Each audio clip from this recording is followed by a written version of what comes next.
लगातार 6 घोरपड्या, नागरिकांमध्ये भयभीतीचे वातावरण. रोहा तालुक्यातील नागोठणे येथे चोरांचा सुळसुळाट. लगातार 6 घरफोड्या, पोलिसांच्या पुढे मोठे आव्हान.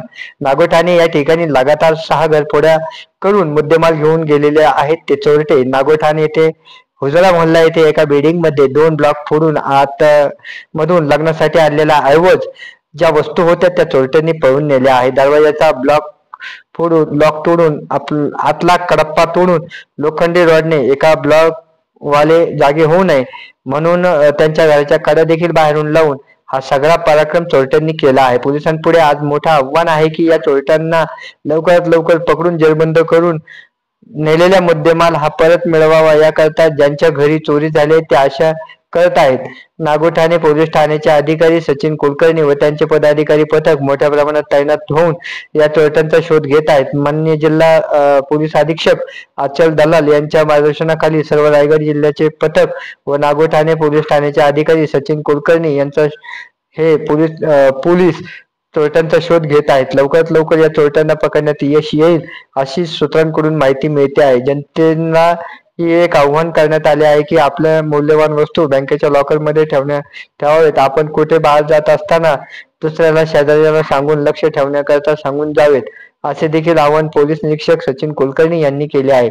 CNI महाराष्ट्र न्यूज साठी प्रतिनिधी संजय गायकवाड, पेन, रायगड. काय प्रकार रात्री घडला होता आणि कशा पद्धतीने ते चोरी झाली आपल्या घरात? आता माझं नाव माधुरी सचिन गायकवाड, राहणार नागोठणे, रमाईनगर.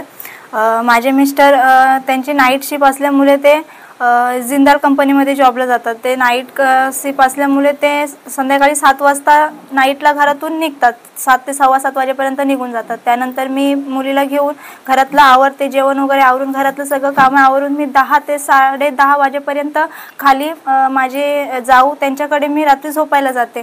मी नेहमीप्रमाणे रात्रीसुद्धा 10 वाजता सगळे घरातली कामे आवरून आणि घराला लॉक लावून खाली मी झोपण्यासाठी गेली आणि त्याच्यानंतर मी डायरेक्ट सकाळी 7:30 वाजता घरात आली. घरामध्ये येताना मला फक्त घराचं लॉक नव्हतं घराला. मी म्हटलं असं कसं झालं की घराला लॉकच नाही आहे. त्याच्यानंतर ते तुटलेलं दिसलं तर थोडीशी मनामध्ये भीती वाटली. त्याच्यानंतर मी दरवाजा खोलून आतमध्ये गेले तर मागच्या बाजूचा दरवाजा होता तो उघडा दिसला मला. त्याच्यानंतर मी बेडरूममध्ये फक्त डोकावून बघितलं तर चारीच्या चारी कपाटं फोडलेली आणि सगळं अस्ताव्यस्त सामान पडलं होतं. मग मी तसंच मिस्टरांना लगेच फोन केला. त्याच्यानंतर जाऊंना फोन केला. दीर कामाला गेले होते सकाळी 7 वाजताच त्यांना मी लगेच कॉल केला आणि मग ते सगळं आलेत. त्याच्यानंतर मग आम्ही पोलीस स्टेशनला जाऊन कंप्लेंटसुद्धा केली. काय गेलं आपल्या, काय काय वस्तू गेल्या त्याच्यात? आमची 4 कपाटं होती. चारीच्या चारी कपाटं फोडली. त्यातल्या एका कपाटामध्ये काहीच नव्हते. एका कपाटामध्ये काहीच नव्हतं. माझं कपाट होतं त्याच्यामध्ये माझं सगळंच दागिने होतं. हा म्हणजे हो सगळंच होतं. नागोठणे या ठिकाणी रमाई नगर मध्ये जो घरफोडी झाली होती ते हेच घर आहे. ह्या घरामधून मौल्यवान वस्तू गेले, पैसे गेले, बरेचसं त्यांचं नुकसान झालं. चोरांनी टार्गेट करून या 2 घरांना, एक समोरचं घर आहे त्यांना तिथून सुद्धा काही वस्तू गेल्या, मौल्यवान वस्तू गेल्या आणि ह्या घरचे सुद्धा बऱ्याचशा वस्तू इथून चोरी गेल्या. आपल्या समोर दादा आहेत. दादा, काय तुमच्या नेमकं जे घरात प्रकार घडलं होतं ते कशा पद्धतीने तुमच्या वस्तू गेल्या? तर माझी नाईट असल्यामुळे मी 7 वाजता रात्री मंगळवारी जॉबसाठी गेलो. तर मला सकाळी 7 वाजता फोन आला मिसेसचा की आपल्या घरी घरफोडी झालेली आहे. तर मी तसंच गाडी घेऊन मी माझ्या घरी आलो. तर घरी आलो मी बघितलं तर आम्ही कसं जॉईंट फॅमिली असल्यामुळे आमच्या घरामध्ये 4 कपाट आहेत. आईचं, माझं आणि 2 भावांचं. टोटल 4 कपाट. तर बघितलं तर 4ही कपाट फोडलेले होते. तर एका कपाटामध्ये तर काही नव्हतं कारण तो मोठा भाऊ माझा मुंबईला शिफ्ट असतो. तर 3 कपाटांमध्ये कसं आईच्या वस्तू होत्या, एका कपाटामध्ये माझ्या आणि एका कपाटामध्ये 2 नंबर भावाच्या वस्तू. म्हणजे वेगवेगळ्या परिवाराच्या वेगवेगळ्या वस्तू तुम्ही एकत्र ठेवल्या होत्या. जुना घर असल्यामुळे, जॉईंट फॅमिली असल्यामुळे त्या वस्तू जे कपाट आहेत ते पहिल्यापासून जिथे होते तिथेच आहेत अजूनपर्यंत. आणि खाली नवीन घर बांधल्यामुळे माझा 2 नंबरचा भाऊ तो आता खाली राहतो पण त्याचा कपाट इकडेच आहे. मग त्याच्या कपाटातून पण त्यांनी त्याच्या पोरीसाठी जे सोनं बनवलेलं, ते मूल्यवान वस्तू, त्या पण वस्तू गायब झालेल्या आहेत. आणि पैसे वगैरे काय तुमचे? माझे पण पैसे वगैरे होते.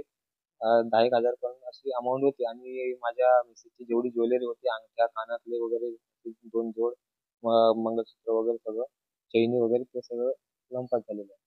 हे तुम्हाला कधी कळलं म्हणजे? तर मला हे सकाळी 7 वाजता मिसेसनी जेव्हा फोन करून सांगितलं तेव्हा मी आलो 7:30 पावणे 8 वाजेपर्यंत इथे आलो आणि तेव्हा पाहिलं तेव्हा मला सगळं समजलं की बाबा असं झालं आणि त्याच्याबरोबर आमच्या समोरच्या घरात पण चोरी झाली ते पण कळलं. अं, घरात माणसं असून सुद्धा या चोरट्यांनी चांगल्या पद्धतीने डाव रचून या घराचं नुकसान केलेलं आहे. आतमध्ये बरेचसे कपाट वगैरे तोडलेले आहेत आणि त्यांचे मौल्यवान वस्तू ह्या चोरट्यांनी घेऊन गेलेत. CNN महाराष्ट्रासाठी रायगड प्रतिनिधी संजय गायकवाड.